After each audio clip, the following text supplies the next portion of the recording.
Hey friends, Jeff here with mixpractice.com and missionmusician.com. And today I have a short video for you. First, let me say Merry Christmas to all of you. I hope you have a wonderful Christmas. And this video is about 3 things I would tell a younger Jeff who is starting out in mixing, given the information that I know now. All right, so this question was posed by a Mix Practice member over at Mix Practice on our forums, and it got me thinking. I think it's an excellent question, but let's go into this with the mindset of, okay, if there were 10 professional mixing engineers and you asked them all the same question, you would get 10 different answers. So understand that this is my perspective only. It's not right, it's not wrong, it's just my perspective, okay? It's things I would tell myself personally if I could go back in time, if I could get in a time machine, I would go back and tell my younger mixing self these 3 things, okay? So if we can go in with that mindset, we'll be good. So the very first thing isn't very sexy, isn't some like awesome technique, but it is highly effective. So what is it? Well, it is, I would tell a younger me to high pass everything. Okay, so what is high pass? Well, on your EQ, you have what's called a high pass filter. Almost every EQ comes with a high pass filter, right? So what you do is you roll it down and you filter out the low end. Okay, you're cutting lows. High pass filter equals low cut. I know, confusing, right? So, this is, this is the first thing I would tell a younger me if I could go back in time. It's to high pass everything, and I do mean everything. For example, on a kick drum, I will normally high pass 27 to 30 hertz out. I don't need any of this sub frequency stuff. I mix mainly in rock. If I was mixing EDM or rap, I may not filter out the kick, but I mainly work in rock, so I don't need any of this sub frequency stuff down here. High pass filter on bass. I'll roll the high pass filter up to somewhere probably around 70. Why? Because I want to leave space for my kick. I don't want my bass and kick clashing. So I will high pass out the bass as well, a little bit higher than what the kick is. Okay, so let's just use an example here. For fun of it, let's just use this acoustic guitar, and let me put an EQ on here. Now, this acoustic guitar, I will tell you right up front, already comes with its own set of issues. It was recorded direct in. It was not mic'd. So as a result, it kind of sounds poor. And I'll let you listen to it here really quick.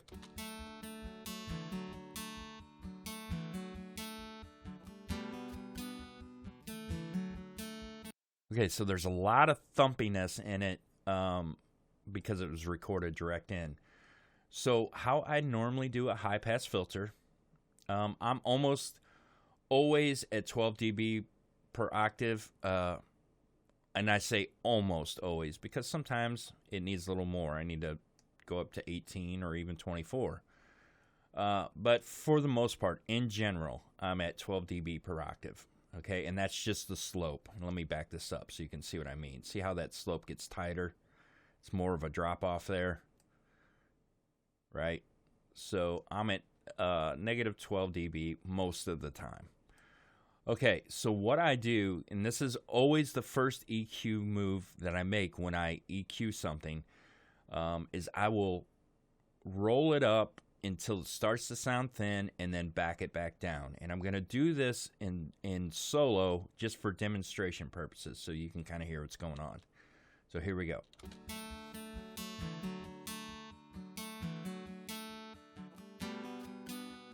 Okay, so right there it starts sounding thin. So I'm going to back it back off, maybe to, 125, somewhere in there. And you'll notice when I bring this in, there is not a huge difference, okay? The thump will go away, but that's about it. There's not a huge difference in the actual tone, and I'll explain why that's important in a minute. So let's listen.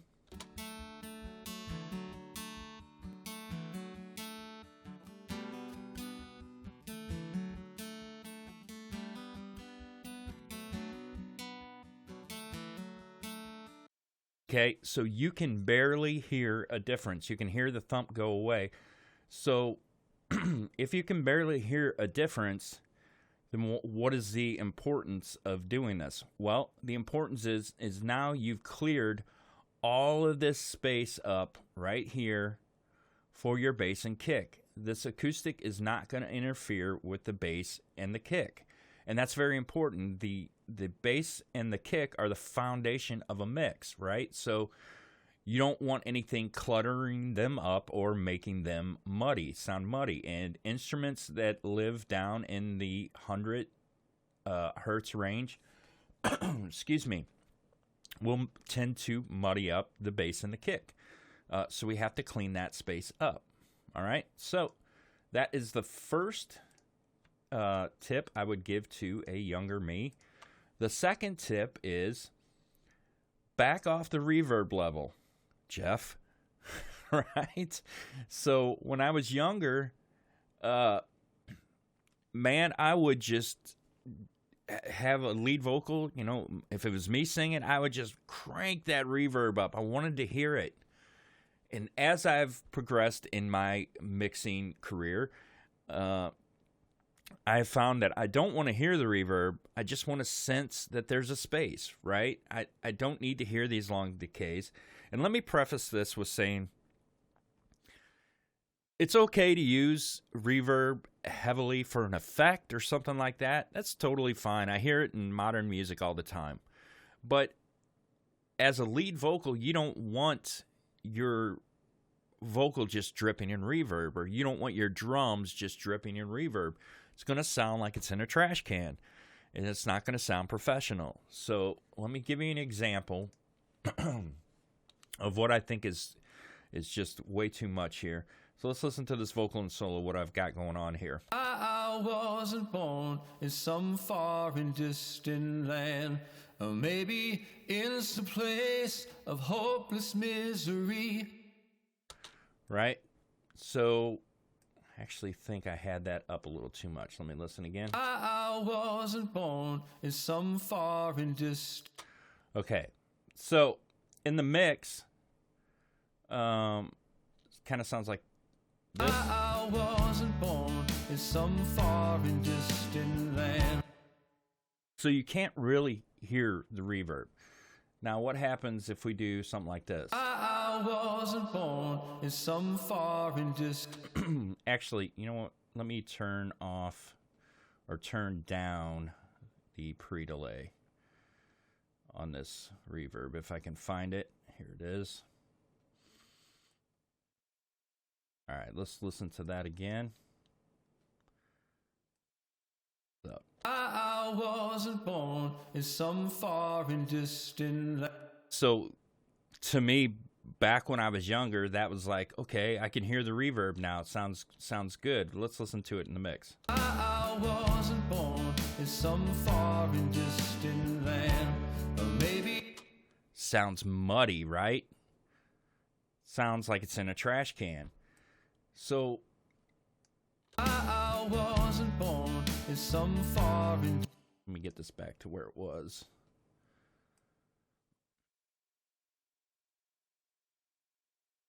Where around there. I wasn't born in some far and distant land, or maybe. So I can sense that the vocal is in a space, right? But the reverb isn't just drowning the vocal out. So if I bypass these vocal effects, it's going to sound really dry. I wasn't born in some far and distant land, or maybe in some place of hopeless misery. So it sounds like it's in a space, right? So that would be the second thing I would tell a younger Jeff, stop with the reverb level. It's important the type of reverb you use, hall, room. It's important, using pre-delay and tails and diffusion and all that. That's all well and good and important. But the most important thing with reverb is setting the right level. To me, anyway. For me, anyway. Push it up till you hear it, and then back it back down a little bit. Kind of like, the high-pass filter trick I just showed you. Just, push it up till you hear it, bring it back down. All right, so what is the final thing I would tell a younger Jeff? Well, pretty simple. You can make a pro mix with stock plugins, and may get a little flack for saying that, but honestly, don't care, because it's true. Now, I'm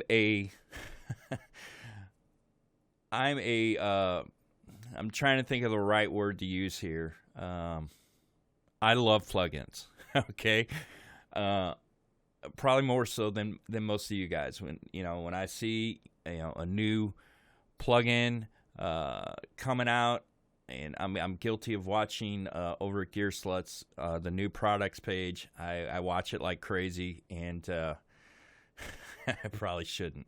And let me preface all of this by saying, if you can afford new plugins, great. Go buy as many as you want. However, a lot of us can't afford, every single plugin. I can't afford to go buy a Waves Platinum, right? And so, as a younger me, what I would do is, I'd read the magazines and see all the, I'd have my Sweetwater catalog and see all the plugins and stuff in there, and ooh and ah over, man, I wish I could have that. And I would watch videos of other people mixing,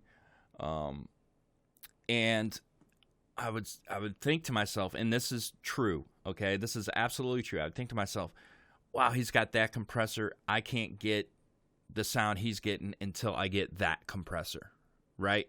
So a perfect example of that is Kenny Gioa. I watched a couple of his videos, and he used the Big Blue compressor. And guess what I have? I have the Big Blue compressor. He used Redline Reverb. And guess what I have? I have Redline Reverb by 123 dB. Both of these are by 123 dB. And you see my point here? Is that, I thought that I had to have those exact plugins to get my mix to sound like his or sound professional. It is not true. It's a myth. It's a lie. It's not true. You do not need certain plugins. You don't need a certain compressor. You don't need a certain EQ. Do they help? Sure. I mean, every plugin has some kind of different flavor or something like that, but for the most part, it's very, very subtle, and until your ears are trained to hear that subtlety, that color, that whatever makes it different, you're not even going to notice the difference. I know I wouldn't have back, when I first started mixing. So mix with stock or free plugins. There is nothing wrong with using stock or free plugins, I promise you. And I'm going to show you. I'm going to give you proof right now. This mix in front of you, it's all stock or free plugins, all right? So let me give you the rundown here of what I've used in this mix. Now, most of you who've watched me mix or have seen my videos know that I absolutely adore Slate VTM, right? It's my favorite plugin. So I like mixing with some kind of analog saturation, some kind of analog color. I just like what it does to the sound. So this is not a free plugin. However, I got it for free in the Plug 'em On promotion that was going on, and actually that is still going on. And it's a $10 plugin. However, you can get this plugin for free, or they have I think they got 40 plugins over at Plugin Mix. And you can get this free by just going to Facebook and liking their page. You get one free plugin. Okay, so this is, to me, a free plugin. So I'm using PM analoger. I'm using a stock EQ. I'm using, oops, my bad. Stock EQ, stock compressors. I'm using M-Juice Jr. This is free from Klanghelm. Absolutely love this compressor. This is an incredible compressor for free. And this is the M-Juice Jr. There is a full version it's only like $35 or something like that. But I absolutely adore this little plugin. It's super easy to use, and it sounds great. You'll see up here, VMR, you say, aha, Jeff, you're cheating. Nope, I am not cheating. Revival and the Monster, both free. Okay, so I'm using all of my free and stock plugins. Okay, stock reverbs across here. Everything you see is stock or free. Let's see, what else is there in this session? I think I've got soft tube saturation knobs somewhere. Yeah, there it is. Right, so got that. And using the Bomb Factory 1176, using stock gate. So everything here is stock or free. And let's listen to this mix, okay? Let me see here. Let me turn everything off. And let's take a listen. I wasn't born in some far and distant land, or maybe in some place of hopeless misery. But I'm so grateful that God let me live with you who lend a hand in helping me become all that I could be. And I'm so thankful that you held onto each other through the years. When difficulty, hardship did abound, and then month to month and year to year. Okay, so I'm not saying this is like the greatest mix ever made, or anything like that. But what I'm telling you, the point I'm trying to get across here is this is done with all stock and free plugins. So, you don't have to go out there and buy, if you see me using the Slate Everything bundle, you don't have to go out there and buy the Slate Everything bundle, although I think it's a great plugin suite to have. You don't have to use that to get a pro sounding mix. You can use what you already have. The reason why I don't mix with stock plugins every mix that I make is for functionality, right? So it's easier for me to use the Slate Everything bundle in some instances. It's the reason why I buy new plugins now is for the added functionality, or maybe the small nuances that it offers me, the different kind of color and character that it may offer me, that when I first started out mixing, I couldn't even hear. I couldn't tell the difference, right? So as you progress as a mixer, you'll be able, you'll find that your ear is getting more tuned to what you're mixing, and you'll notice the subtleties a lot more as you mix.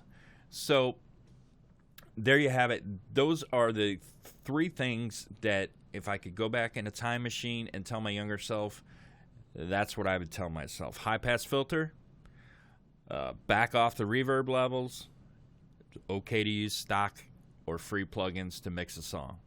So hope this video was at least a little bit helpful for you. Maybe not, I don't know. But this is what I would tell a younger me. So thanks for watching. If you like these type of videos, just subscribe. I'll have more for you here soon. And I hope you guys have a Merry Christmas and a Happy New Year. And I hope in 2017, you get better at mixing, get better at songwriting, get better at producing. And I will talk to you soon in another video. Thanks for watching, guys. Bye-bye.